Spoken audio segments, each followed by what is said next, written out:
নমস্কার বন্ধুরা, আমি সুকৃতি রঞ্জন বিশ্বাস। আজ আপনাদের সামনে আমি মূলত জাতীয় কংগ্রেসের যে নির্বাচনী ইশতেহার 2024 সালের লোকসভার জন্য যে নির্বাচনী ইশতেহার, সেই ইশতেহার নিয়ে আপনাদের সামনে কয়েকটা কথা বলবো।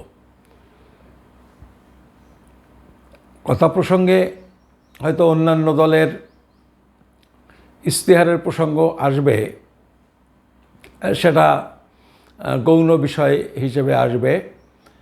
আমি মূলত কংগ্রেসের নির্বাচনী ইশতেহার নিয়ে আপনাদের সামনে কিছু কথা বলবো।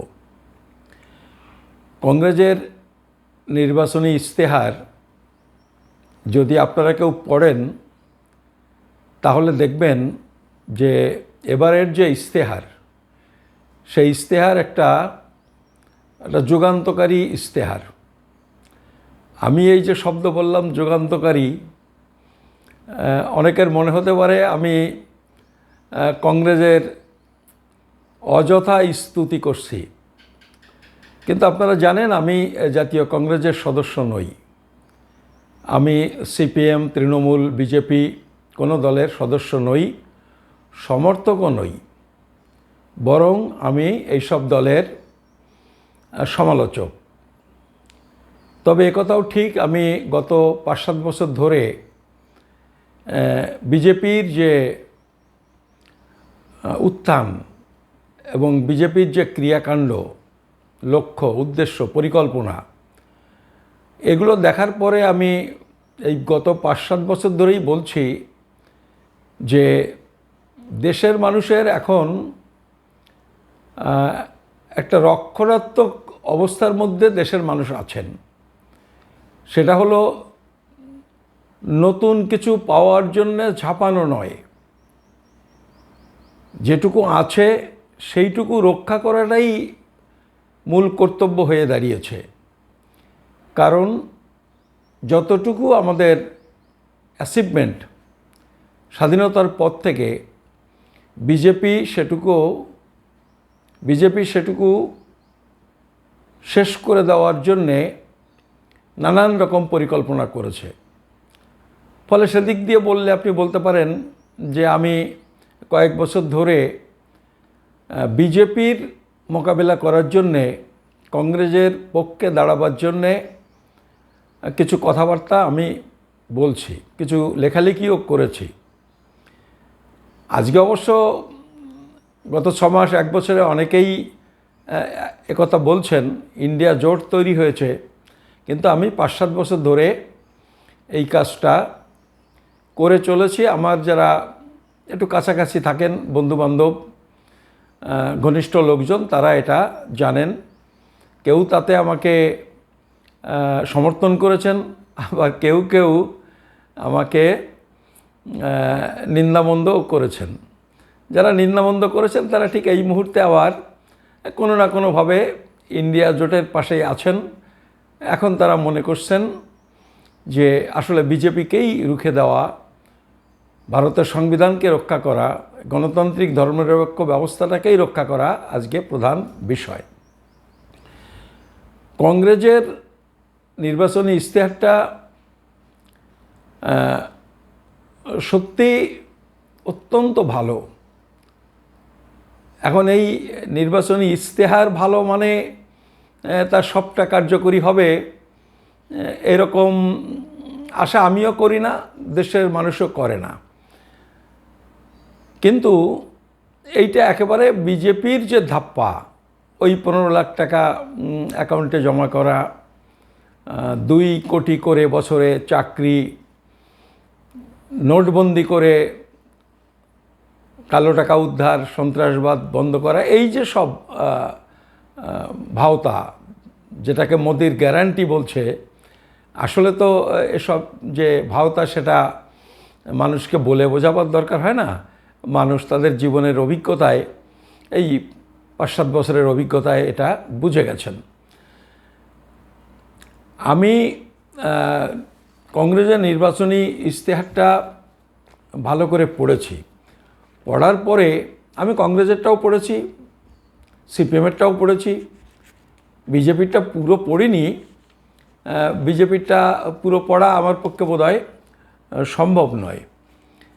তবে বিজেপি যেটা বলেছে সেটা হচ্ছে তারা যা কিছু করছে, তাদের ইশতেহার, তাদের সরকার, তাদের দল, গোটা সংঘ পরিবার, তাদের লক্ষ্য হচ্ছে সাংস্কৃতিক জাতীয়তাবাদ। এই সাংস্কৃতিক জাতীয়তাবাদের লক্ষ্যে, প্রেক্ষাপটে এইটাকে ঘিরে তারা তাদের সব কিছুই পরিকল্পনা এবং অনুশীলন তারা করে যাচ্ছে, এবং এদের ইশতেহারেও সে কথা বলেছে। কিন্তু আপনাদের কথা আমি বলতে পারবো না। আমি কিন্তু বুঝতে পারিনি, আজও বুঝতে পারিনি যে এই যে সাংস্কৃতিক জাতীয়তাবাদ, এটা কি বস্তু, আসলে খায় না মাথায় মাখে, এইটা কিন্তু এখন অবধি আমার কাছে অন্তত পরিষ্কার নয়। তো সে যা হোক, আমি কংগ্রেসের ইশতেহারটা নিয়ে আপনাদের কিছু কথা বলবো। কংগ্রেসের ইশতেহারটা নিয়ে বলতে গেলে একটা কথা বলতে হবে, যে ইশতেহার তারা তৈরি করেছে, এই ইশতেহার যিনি তৈরি করেছেন বা যে টিম তৈরি করেছে তারা প্রশংসা পাওয়ার যোগ্য। রীতিমতো একটা গবেষণাধর্মী কাজ তারা করেছেন। বিশেষ করে কংগ্রেসের ইশতেহারের কিন্তু প্রথম বিষয় আছে অনেকগুলো, তার মধ্যে সামাজিক ন্যায়, এইটা দিয়ে শুরু করেছেন। আর এই সামাজিক ন্যায় বিষয়টা কংগ্রেস বা আজকের যে প্রতিষ্ঠিত পার্টি ইনক্লুডিং সিপিএম, বামেরা, এই সামাজিক ন্যায়ের ব্যাপারটা অগ্রাধিকার দিয়ে ধরবেন, এইটা ভাবা খুব কষ্টকর। কিন্তু বিজেপি এইটা করেছে, এই কংগ্রেস এই কাজটা করেছে। আর আমাকে যারা চেনেন, আমার প্রায় 30-32টা বই আছে।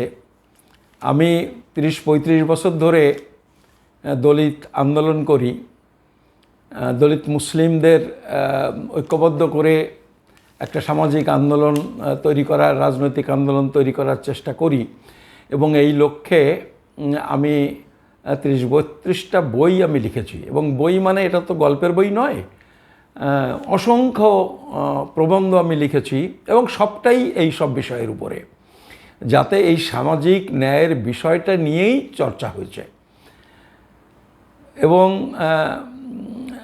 আমি বলতে পারি, আমি বলছি, আপনাদের মধ্যেও অনেকে যারা আমার কাছাকাছি তারা বলেন যে এই বিষয়টা আমি কিন্তু কম বেশি বুঝি, এবং আমার লেখা মানুষ পড়েন, গবেষকরাও পড়েন, খোঁজখবর নেন, আলাপ আলোচনা করেন। আমি কিন্তু আর খুব কাউকে দেখি না যে এই বিষয়টা নিয়ে, বাংলার ক্ষেত্রে আমি বাংলার বাইরের খবর অত রাখি না, বাংলা ভাষাতে এটা আছে। ফলে আমি যখন এই সামাজিক ন্যায় এইটা নিয়ে যে ইশতেহারে একটা দুটো করে অনেকগুলো, সেটা আমি পরে আপনাদের বলবো, তারা যে আলোচনা করেছে এটা সত্যিই অনবদ্য। আমিও এতটা নতুন আমার কাছে কিছু লাগেনি, কিন্তু এতটা সুন্দর করে পরপর তারা বিষয়টাকে রাখতে পারবেন, এটা তো আমার অন্তত কল্পনার ভেতরে ছিল না। আমি সেটা আপনাদের একেবারে একটা ভিডিও আমি করব এই সামাজিক ন্যায়ের বিষয়ে, কংগ্রেস যে বক্তব্য, যে প্রতিশ্রুতি, যে ঘোষণা করেছে সেটা। তো এখন কথা হলো, এই সামাজিক ন্যায় বা অন্যান্য বিভিন্ন বিষয় যেটা তারা করেছেন, এইটা ইশতেহারে আছে, কিন্তু এটা কার্যকরী করবে কে কার্যকরী করবেন? কংগ্রেসের যে দল, যে লোকজন, তারা কি এই বিষয় সম্পর্কে বোঝেন, এই বিষয় সম্পর্কে একমত? আমার মনে হয় না। আসলে ধরুন আমরা যদি Brazil, Argentina, Germany, Italy, England বা এরকম খুব ফুটবলে যারা উন্নত এই সব দেশ এবং বা বিশ্বের সবথেকে নামকরা যে কোচ, ফুটবল কোচ, সেইটা নিয়ে দেশে নিয়ে আসি, তার মানে আমাদের দেশ ফুটবলে উন্নত হবে এরকম বিষয়টা নয়। নিশ্চয়ই ভালো কোচের প্রয়োজন আছে এবং ভালো কোচ হলে টিমও ভালো হয়, কিন্তু তার জন্য তো অনুশীলন দরকার এবং সেই অনুযায়ী পরিকাঠামো দরকার। কংগ্রেসের কি সেটা আছে? আমি ধরে নিচ্ছি রাহুল গান্ধী একজন ভালো কোচ, অন্তত আগে ভাবতাম, আমি এই ইশতেহার দেখে সেটা বুঝলাম, বিশ্বাস করলাম। কিন্তু তার যে পার্টি, তার পার্টির যে লোকজন, পার্টির যে স্ট্রাকচার, তাতে কি এই সামাজিক ন্যায়ের বিষয়টা যেভাবে তারা রেখেছে এইটা কি কার্যকরী করা সম্ভব? আমার মতে এখনও অবধি তা সম্ভব নয়। কিন্তু এটা আসার কথা যে শুরু তো হলো। আপনারা একটুখানি মনে করুন, আমি একজ্যাক্ট বলতে পারবো না পার্সেন্টেজের কথা, তারা ঘোষণা করেছিলেন যে একেবারে কেন্দ্রীয় স্তর থেকে ব্লক স্তর পর্যন্ত কংগ্রেস পার্টিতে বিশেষ করে নিম্নবর্ণীয় মানুষের প্রতিনিধিত্ব নিশ্চিত করতে হবে। হয়েছে? হয়নি। আমি আপনাদের দেখুন এখানে একটা দুটো জিনিস আমি একটু নিয়ে বসেছি। এই যে এটা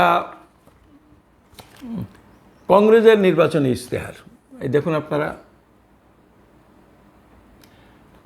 এটা কত সালের? এটা 2011 সালের প্রদেশ কংগ্রেসের নির্বাচনী ইশতেহার।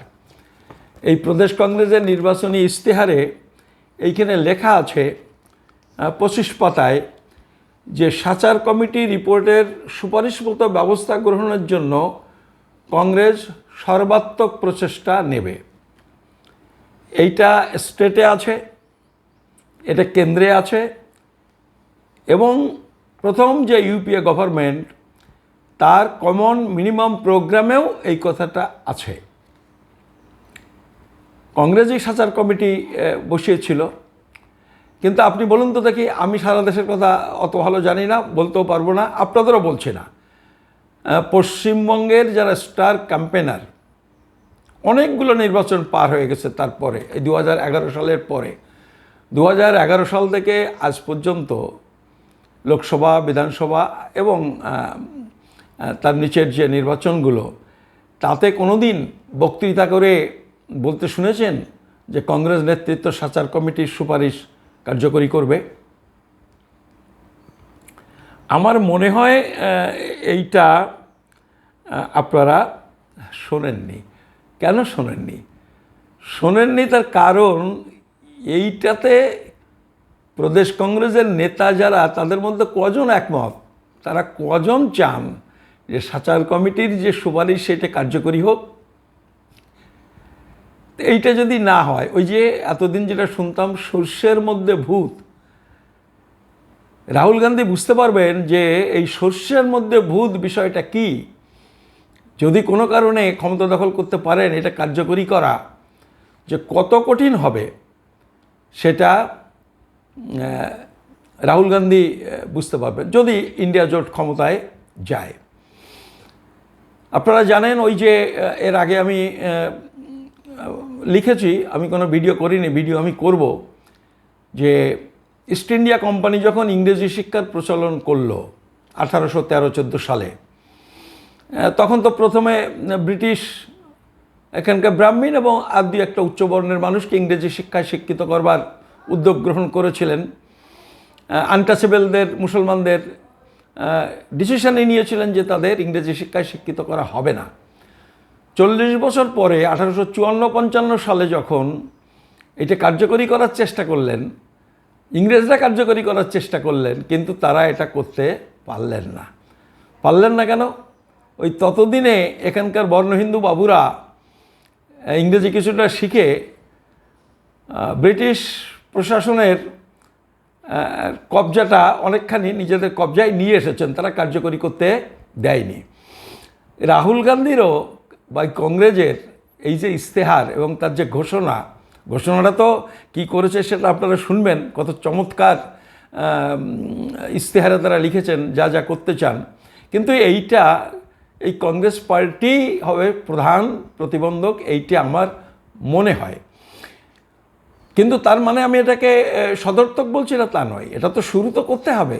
কিন্তু সেই শুরুটা করেছে, আর এই শুরুটা করতে যাচ্ছে বলেই যারা সামাজিক ন্যায়ের পক্ষে তাদের একটা দায়িত্ব আছে, তাহলেই এটা কার্যকরী করা সম্ভব হবে। শুধু কংগ্রেস পার্টি লোকজনকে দোষ দিলে হবে না।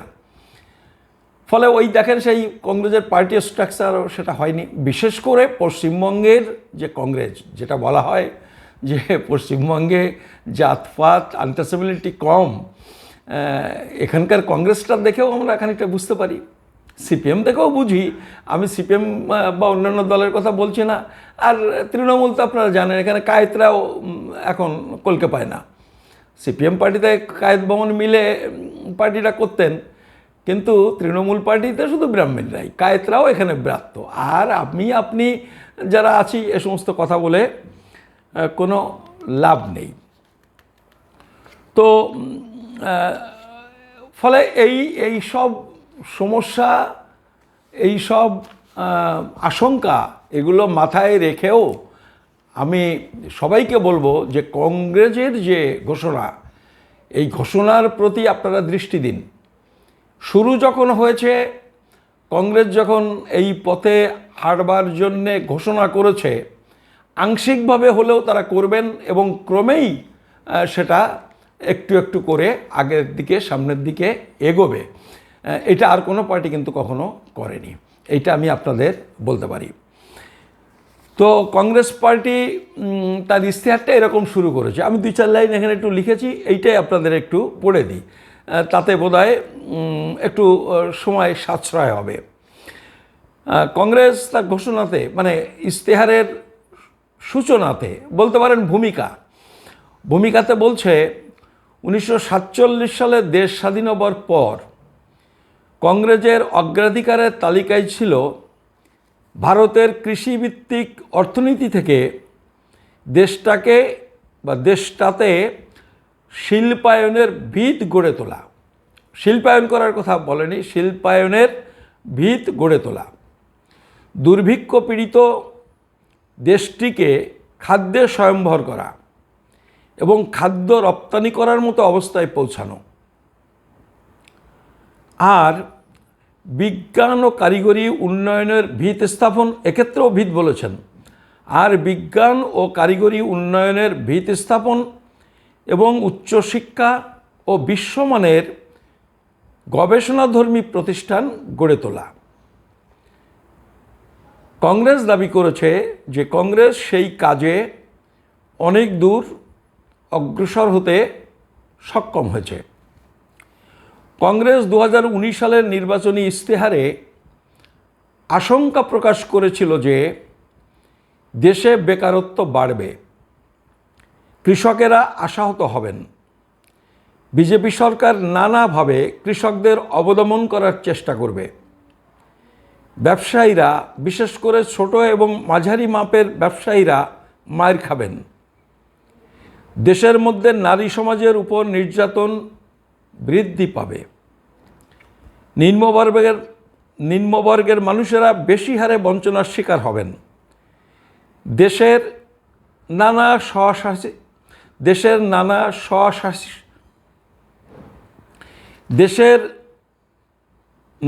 স্বশাসিত সংস্থা এবং সাংবিধানিক প্রতিষ্ঠান তাদের নিজস্বতা হারাবে, দেশ জুড়ে এক ভয়ের আবহ সৃষ্টি করা হবে, ধনী এবং দরিদ্রের মধ্যকার ফারাক বাড়বে, সম্পদের কেন্দ্রীভবন হবে মাত্র গুটি কয়েক পরিবারের হাতে।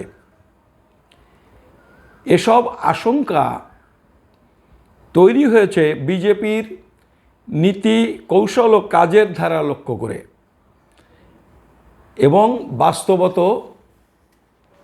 তাই হয়েছে। এইটা হলো কংগ্রেসের পর্যবেক্ষণ। কংগ্রেস তাদের ইশতেহারের শুরুতে আরও বিস্তারিত করে এই কথাগুলোই তারা বলেছেন।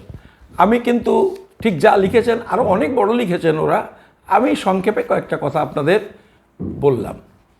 আসলে এই সংক্ষেপে বলছি কেন, আমি সংক্ষেপে কিছু কথা আপনাদের বলে দিচ্ছি। আপনারা নেটেও পেয়ে যাবেন কংগ্রেসের ইশতেহার, আপনারা পড়ুন, এটা একটা অমূল্য দলিল, প্রত্যেকে পড়বেন। আমি শুধু আগ্রহ সৃষ্টি করে দেওয়ার জন্যে, যাতে আপনারা ইশতেহারটা, কংগ্রেসের ইশতেহারটা পড়েন, তার জন্য আমি এই কথাগুলো বলছি। কংগ্রেসের ইশতেহারে তাদের সরকারের আগামী দিনের যে কর্মসূচি তারা ঘোষণা করেছে, আমরা এরপরে সেগুলো নিয়ে কিছু আলোচনা করব। আমি দেখেছি কংগ্রেস ইশতেহারে মোট যে বিষয় করেছে, এক একটা হেডিং করে করে, সেটা 35টি ইস্যুকে গুরুত্ব দিয়ে কংগ্রেস সে সম্পর্কে বিস্তারিত আলোচনা করেছে এবং নিজেদের প্রস্তাব, পরিকল্পনা এগুলো তারা এবং প্রতিশ্রুতি তারা ঘোষণা করেছে। কংগ্রেস এবার তার ইশতেহারের নামকরণ করেছে ন্যায়পত্র। এইটাই হচ্ছে সবথেকে গুরুত্বপূর্ণ। এবং রাজীব গান্ধী তার পদযাত্রায়, 2 দফার পদযাত্রাতে কিন্তু এই কথাই বারবার তুলে ধরেছেন, যেটা তাদের ইশতেহারে প্রতিফলিত হয়েছে। আমার মনে হচ্ছে আমরা ইতিমধ্যে 22 মিনিট পেরিয়ে গেছি। আমি ভেবেছিলাম যে আজকের এই ভিডিওটাতে আমি এই যে সামাজিক ন্যায় নিয়ে কংগ্রেস যা বলেছে সেইটি আপনাদের একটু শোনাবো, কিন্তু এই ভিডিওতে সেটা বোধহয় আর সম্ভব হবে না, সেটা অনেক বড় হয়ে যাবে। এটা আমি আরেকটা ভিডিও করব। তো এই যে 35টা বিষয় যেটা কংগ্রেস তার ইশতেহারে বলেছে, তার হেডিংগুলো দেখুন, মানে সেই চ্যাপ্টারগুলো হেডিং আমি আপনাদের বলছি। তারা বিস্তারিত আলোচনা করেছে এবং তাদের প্রতিশ্রুতি ঘোষণা করেছে। প্রথম যে বিষয় সেটা হলো সামাজিক ন্যায়। সামাজিক ন্যায়ের বিষয়টা তারা অনেক বড় করেছে, 20-25টা বিষয় তারা এখানে উল্লেখ করেছে, কি তারও বেশি, 35টা বোধ হয়। সেটা আমি পরের ভিডিওতে আপনাদের ডিটেলস বলে দেব, সংখ্যাটা নির্দিষ্ট করে বলবো। তাহলে প্রথম তারা রেখেছে সামাজিক ন্যায়, দ্বিতীয় জায়গায় তারা রেখেছে ধর্মীয় এবং ভাষাভিত্তিক সংখ্যালঘু, তৃতীয় তারা যেটা আলোচনা করেছে এবং প্রতিশ্রুতি ঘোষণা করেছে সেটা হচ্ছে সিনিয়র সিটিজেন্স। 4 নম্বরে রেখেছে স্বাস্থ্য এবং চিকিৎসা। এখানে তারা ডিটেলস বলেছে কত বাজেট আছে, কত তারা করতে চায়, কিভাবে করতে চায়, কীভাবে তার পরিকাঠামো তৈরি করতে চায় ইত্যাদি ডিটেলস আছে। সেগুলো আমি এক একটা ভিডিওয়ে আলাদা আলাদা করে বলার চেষ্টা করব। আর তার মধ্যে যদি আপনারা ইশতেহারটা একটু পড়ে নেন সেটা তো আরও ভালো হয়। 5 নম্বরে বলেছে যুব সমাজ, 6 নম্বরে বলেছে শিক্ষা, এডুকেশন, 7 নম্বরে বলেছে খেলাধুলা,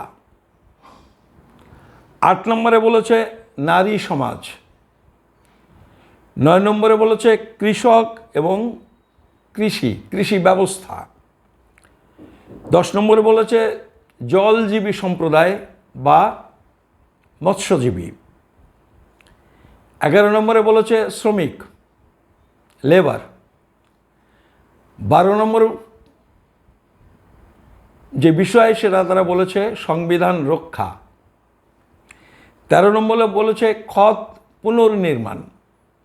বিগত 10 বছরে বিজেপি আমলে যে সমস্ত সংবিধানের বিরুদ্ধে, মানুষের স্বার্থের বিরুদ্ধে যে সমস্ত আইন কানুন তারা তৈরি করেছেন, কংগ্রেসের কাছে যেটা মনে হবে যে এগুলো অ্যান্টি পিপল, অ্যান্টি নেশন, তারা সেটাকে পরিবর্তন করবেন বলে ঘোষণা করেছেন, যার নাম করেছেন খত পুনর্নির্মাণ। 14 নম্বরে মিডিয়া। আপনারা জানেন মিডিয়ার কি হাল হয়েছে। আজকে মিডিয়া মানে বিজেপি, 95 মিডিয়া আজকে বিজেপির পয়সায় চলছে। ফলে মিডিয়া নিয়ে একটা নির্দিষ্ট নীতি ঘোষণা করার কথা কংগ্রেস করেছে, যাতে যথাসম্ভব একটা নিরপেক্ষ মিডিয়া দেশের মানুষ পান। 15 নম্বরে বিচার ব্যবস্থা। বিচার ব্যবস্থা কবজা করার যে বিষয়টা আপনারা দেখতে পাচ্ছি, নির্বাচন কমিশনটা নেই, কেন নেই হয়তো কোনোটার মধ্যে একটা সাবহেড করে তারা আলোচনা করেছেন। তো বিচার ব্যবস্থা, এটা 15 নম্বর। 16 নম্বরে বলেছে দুর্নীতি প্রতিরোধ। 16 নম্বরে বলছে দুর্নীতি প্রতিরোধ। কংগ্রেসের ইশতেহার, কিন্তু কংগ্রেস তো একা সরকার গঠন করার মতো অবস্থায় নেই। সরকার গঠন করার মতো অবস্থায় এসেছে ইন্ডিয়া জোট। তা ইন্ডিয়া জোট ক্ষমতায় আসলে এই শুধু কংগ্রেস পার্টির যে কথা আমি বললাম সমস্যা, শুধু এই সমস্যা তা কিন্তু হবে না, সমস্যা আরও বাড়বে। সেটা হলো এই দুর্নীতি প্রশ্নে আমি জানি না তৃণমূল কংগ্রেস ইন্ডিয়া জোটের এক প্রধান শরিক। এটা যেমন এই সামাজিক ন্যায় যেটা বলেছে, এই সামাজিক ন্যায়ের ক্ষেত্রে কিন্তু একটা বড় বিষয় হচ্ছে কাস্ট সেন্সাস। কারণ কাস্ট সেন্সাস না করে সামাজিক ন্যায়ের ব্যাপারটা তো আন্দাজে ঢিল মারার মতো অবস্থা হবে। এই যেটাকে মোদি সবথেকে বেশি ভয় পেয়েছেন, এটা শুধু মোদি না, মোদির পেছনে যে শক্তি, যে ব্রাহ্মণ্যবাদী শক্তি আরএসএস, এবং যে কি এই যে শিল্পপতি, এই যে ব্যবসায়ী, তারা এই সামাজিক ন্যায় নিয়ে যে কথাগুলো কংগ্রেস বলেছে, আসলে এইটাতে ভয় পেয়েছে। এটাতে ভয় পেয়েছে বলেই ওই এক্সরে করে আজকে নিজের ইশতেহারের থেকে মোদিজি যে কংগ্রেসের ইশতেহার নিয়ে বেশি বলছেন, কারণ শঙ্কিত। মানে গোটা বিজেপির যে পরিকল্পনা, আমি আপনাদের বলছি, এইটা যদি আংশিকভাবেও যদি কার্যকরী কংগ্রেস করতে পারে, তাহলে গোটা বিজেপির পরিকল্পনা নস্যাৎ হয়ে যাবে। বিজেপি আরএসএস 100 বছর ধরে যা নির্মাণ করেছে, এই কর্মসূচি যদি 50% যদি কার্যকরী হয়, তাহলে তার মাথা মুড়িয়ে দেওয়া হবে। তারা আর কোমর সোজা করে দাঁড়াতে পারবে না। যে কারণে আজকে কংগ্রেসের বিরুদ্ধে আপনারা প্রত্যেকেই দেখছেন, সব সম্পদ নিয়ে মুসলমানকে দিয়ে দেবে, সংরক্ষণ সব তুলে নিয়ে তফসিলি জাতি, আদিবাসী, ওবিসিদের সব সংরক্ষণ মুসলমানকে দিয়ে দেবে। এই কথা তো কংগ্রেস বলেনি। আপনার ইশতেহারটা পড়ুন, এবং এইগুলোই বলে বেড়াচ্ছেন। এর কিন্তু কারণ আমি আগে অতটা ভালো করে বুঝিনি যতক্ষণ আমি এই কংগ্রেসের ইশতেহারটা পড়িনি। তো এই দুর্নীতি বা ওই সামাজিক ন্যায়ের প্রশ্নে কাস্ট সেন্সাস যেটা বলছিলাম, তৃণমূল কংগ্রেস কিন্তু কাস্ট সেন্সাসের বিরুদ্ধে। ওই যে একটু আগে বললাম না যে তৃণমূল কংগ্রেসে কায়স্থরাও কলকে পায় না, ফলে তারা কাস্ট সেন্সাসের ব্যাপারে যে রাহুল গান্ধীর সাথে একমত হয়ে বিজেপির সাথে একমত হবেন, এটা কিন্তু অস্বাভাবিক কিছু নয়। দুর্নীতির প্রশ্ন, দুর্নীতি নিয়ে অগ্রসর যদি হয় ইন্ডিয়া জোট, তাহলে তৃণমূল কংগ্রেসের কি হাল হবে আপনারা বুঝতে পারছেন। তো সেই দুর্নীতি প্রতিরোধ, এটা কিন্তু কংগ্রেসের ইশতেহারের 16 নম্বর ঘোষণা।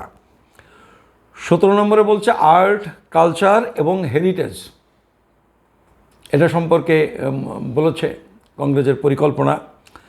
18 নম্বরে বলেছে অর্থনৈতিক নীতি ও পরিকল্পনা।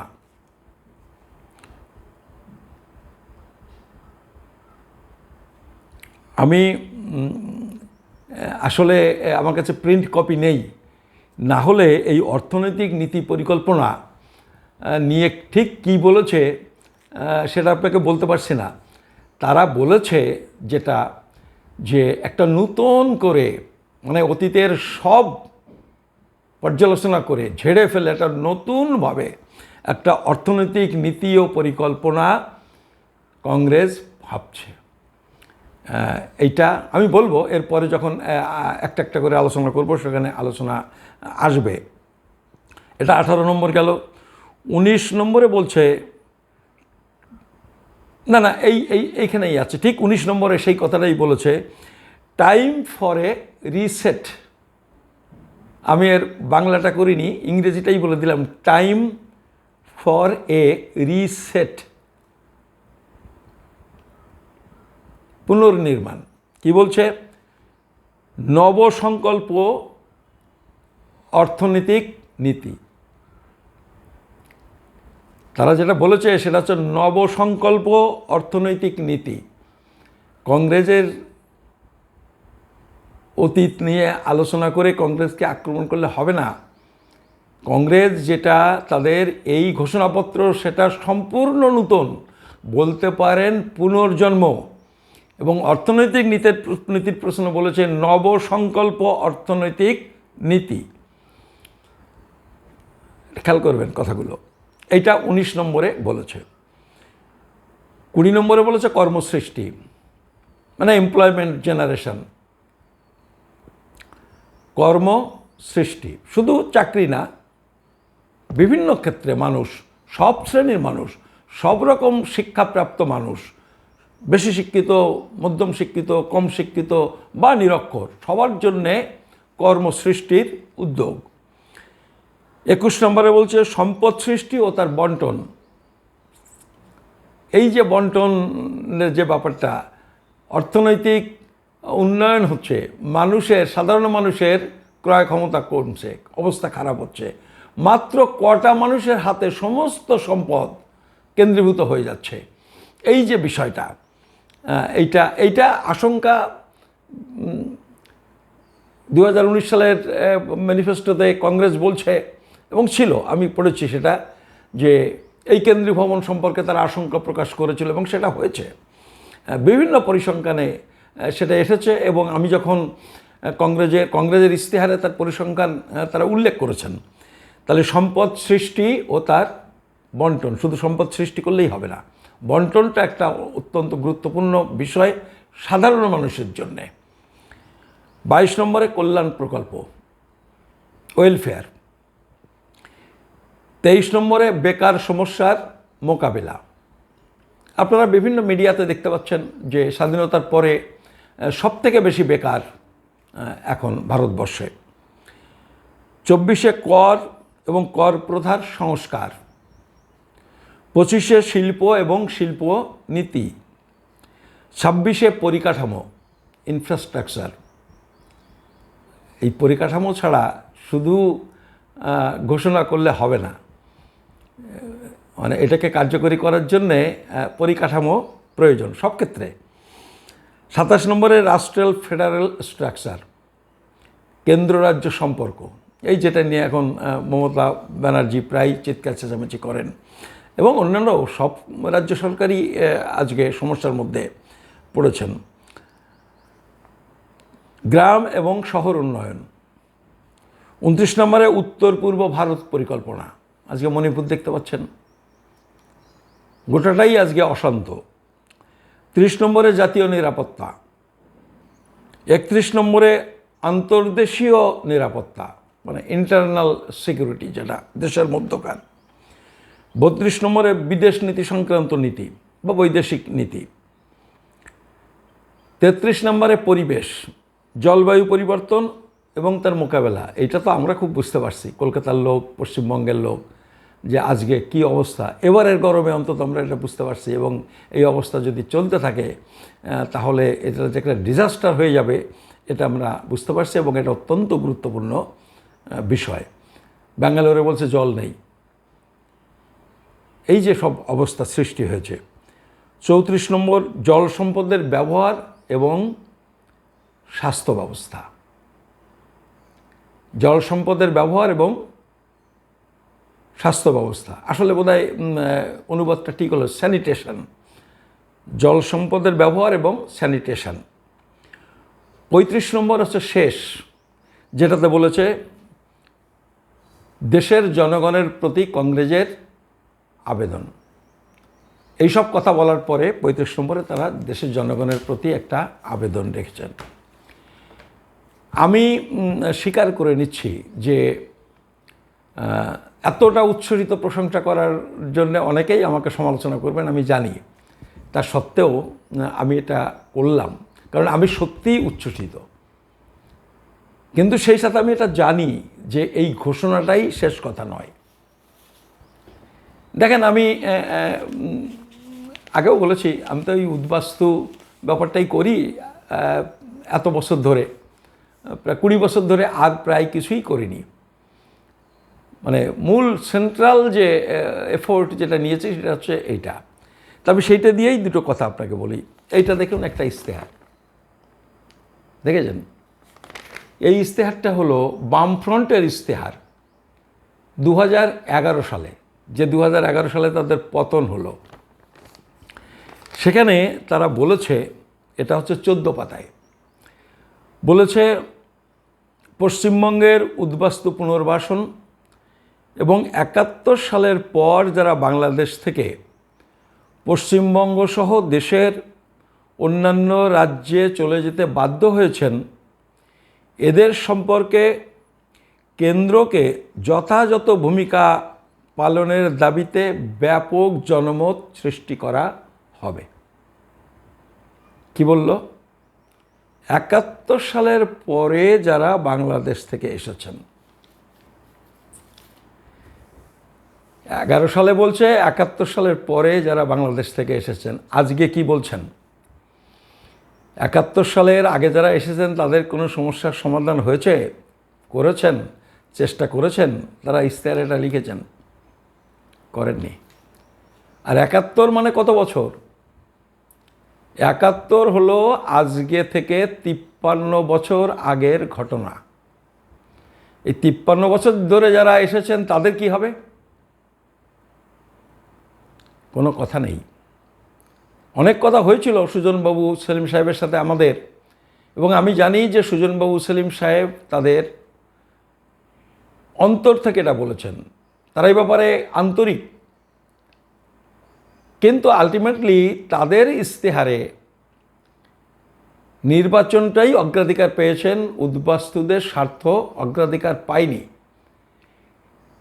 মূলত কেরলের রাজনৈতিক স্বার্থ, কেরলের নির্বাচনের স্বার্থটাই তাদের ইশতেহারে প্রতিফলিত হয়েছে।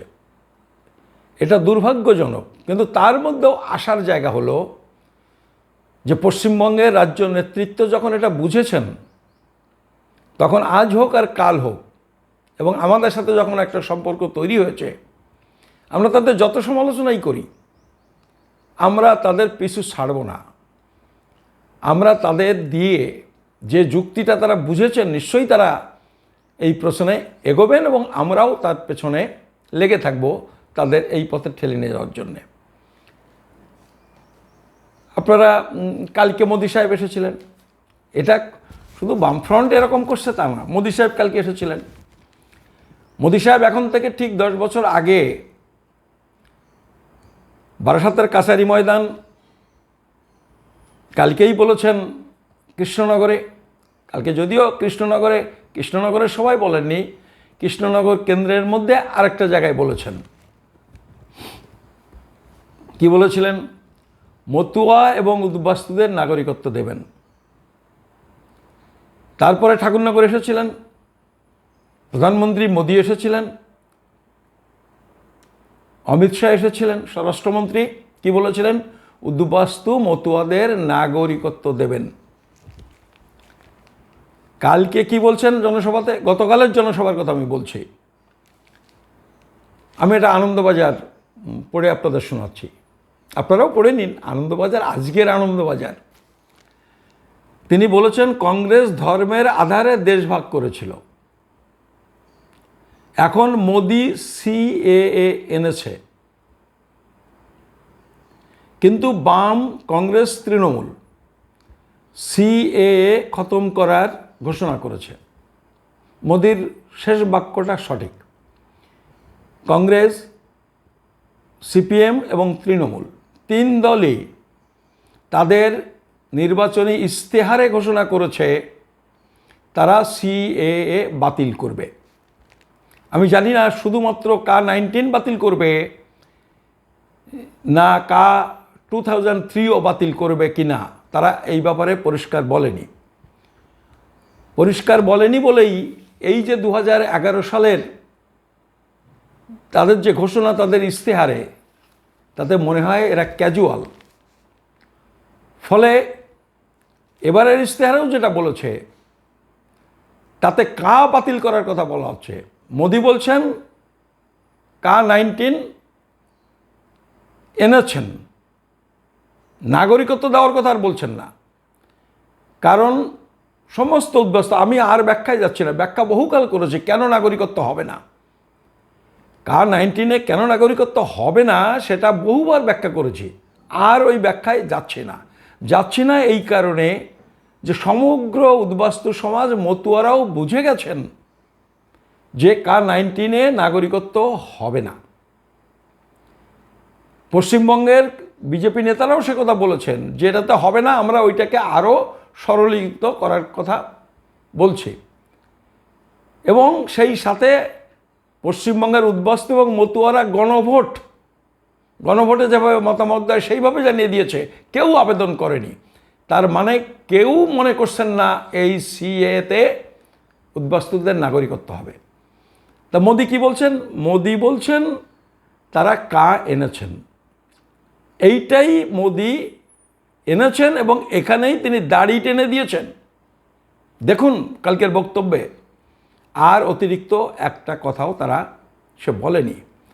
তারা এনেছে, আপনার হলো কি না হলো তারা এনে দিয়েছে, এইবারে আপনি বুঝুন গিয়ে। ভোট তো দিয়েছেন 2-3 বার, এবারও দেবেন মানে বিরোধীরা কিছু বলছেন না, শেষে হয়তো ভাববেন কেউ তো কিছু বলছে না, বিজেপি এই তো হবে।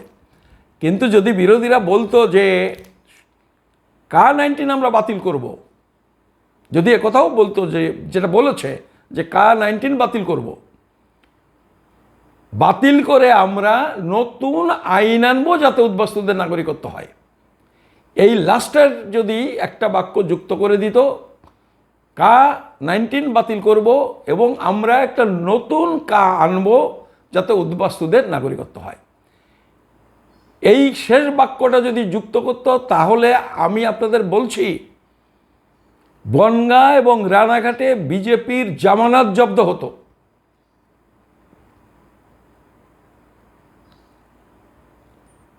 বিরোধীরা তা করেনি মানে তারা ক্যাজুয়াল, তারা বিরুদ্ধে নয়। তাদের আমরা বলেছি, তারা এটা বুঝতে চান, কিন্তু এখনও আমরা বোঝাতে পারিনি। হয় আমাদের অযোগ্যতা, না হলে তাদের বোঝার মতো বুদ্ধি আছে কি না আমি জানি না। ফলে আমার এই ইশতেহার দেখে মনে হচ্ছে যে আমরা যদি একটু সুযোগ পেতাম, চেষ্টা করেছিলাম।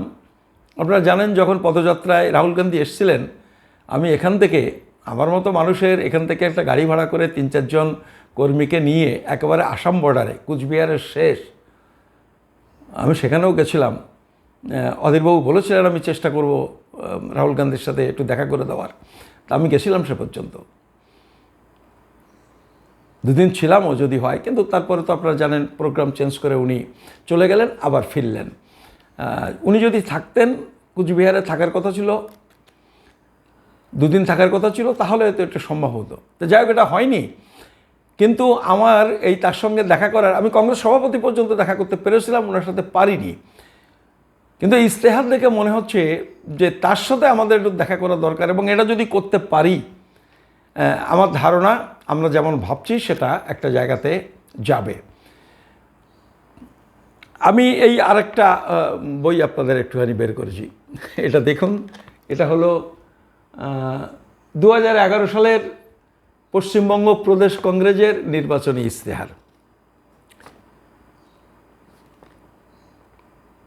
এই ইশতেহারে এখানে লিখেছে, একদম পরিষ্কার লিখেছে যে সাচার কমিটির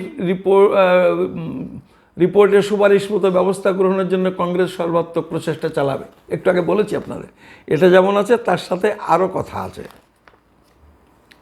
পাবো খুঁজে।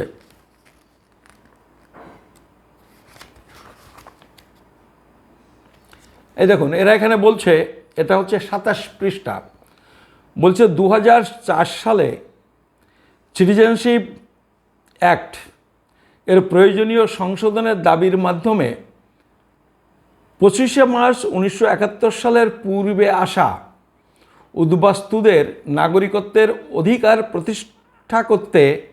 প্রতিষ্ঠিত করতে কংগ্রেস অঙ্গীকারবদ্ধ। আরেকবার পড়ি, 1971 সালের পূর্বে আসা উদ্বাস্তুদের নাগরিকত্বের অধিকার প্রতিষ্ঠিত করতে কংগ্রেস প্রতিজ্ঞাবদ্ধ। যা সিপিএম বলেছে, এরা তাই বলেছে। এরা এই কথা বলছে 2011 সালে মে মাসে ইলেকশন হয়েছিল, তাহলে এটা মার্চ এপ্রিল মাসে এই ইশতেহার ঘোষিত হয়েছিল। আর আমি নিয়ে বসিনি, কিন্তু আমি আপনাকে বলে দিচ্ছি, এই 2011 সালের 10ই জানুয়ারি কংগ্রেসের তৎকালীন সভাপতি মানস ভূঁইয়া প্রধানমন্ত্রীকে চিঠি লিখছেন যে 71-এর পরে যারাও এসেছেন, যারা এই দেশে বসবাস করছেন, তাদের সেই ডিফ্যাক্টো লিভিং এক্সিস্টেন্সকে আইন করে, নতুন আইন করে রেগুলারাইজ করা হোক, অর্থাৎ আইন সিদ্ধ করা হোক, একটা নতুন আইন তৈরি করে, যে আইন করার কথা আজকে আমরা বলছি। সেই চিঠি লিখেছে 2011 সালের 10 ডিসেম্বর, 2011 সালের 10 জানুয়ারি, আর ইস্তারটা হচ্ছে 2011 সালের এপ্রিল মে মাসে। ওইটাতে কি লেখা, এটাতে কি লেখা, এর মানে কি? মানে এরা এইগুলো গুরুত্ব দিয়ে ভাবে না, তাই তো? ফলে আজকের এইগুলো বলছি, তাহলে এর সাথে যদি মিলাই কংগ্রেসের আজকের 2024 সালের যে ইশতেহার, যেটাকে আমি উচ্ছ্বসিত প্রশংসা করেছি, আর কথা বলার জায়গা থাকে? বিরোধী দল তো নিশ্চিতভাবেই এইগুলোকে এক জায়গায় করে বলবেন, এই তো হচ্ছে কংগ্রেস, এই তো হচ্ছে বামফ্রন্ট। তাহলে বামফ্রন্ট এত বুদ্ধিমান লোকজন আছেন, তারপরেও এরকম স্ববিরোধী কথা এরকম করে আক্রমণ করার সুযোগ করে দেয়। কংগ্রেসও তাই করে। আমরা তো শিডিউল কাস্ট মানুষ, আমরা তো বুঝি না, তারা কীরকম বোঝে বুঝতে পারছেন? কতটা অগোছালো, কতটা এলোমেলো, কতটা বিশৃঙ্খল। শুধু এইটাতে না, তাদের চিন্তা চেতনা, আইন সম্বন্ধেও তাদের ধারণা এরকম। আমি উদ্বাস্তু সমাজকে বলছি যে তাদের সোজা পথে আনবার দায়িত্ব আপনাকে আমাকে নিতে হবে। আমরা যদি এইটা না করি, আমরা আজকে যদি তাদের পাশে না দাঁড়াই, আমার কথা শুনবে না। আমার কথা শোনাতে গেলে আমাদের তাদের পাশে দাঁড়াতে হবে। ভালো কথা একটা যখন বলেছে, কংগ্রেস যখন এই প্রতিশ্রুতি দিয়েছে, আজকে তার পাশে দাঁড়িয়ে বলতে হবে, আপনার এই কথা শুনে আমরা এত মানুষ আজকে আপনার পাশে এসেছি, আপনাকে কাজ করতে হবে, তাদের এই অব্লিগেশনের মধ্যে ফেলতে হবে। আমি এই কারণেই আজকের যে ভিডিও, আমি যে মূল জায়গাতে যেতে পারলাম না, আজকের ভিডিওটা আমি এখানে শেষ করছি।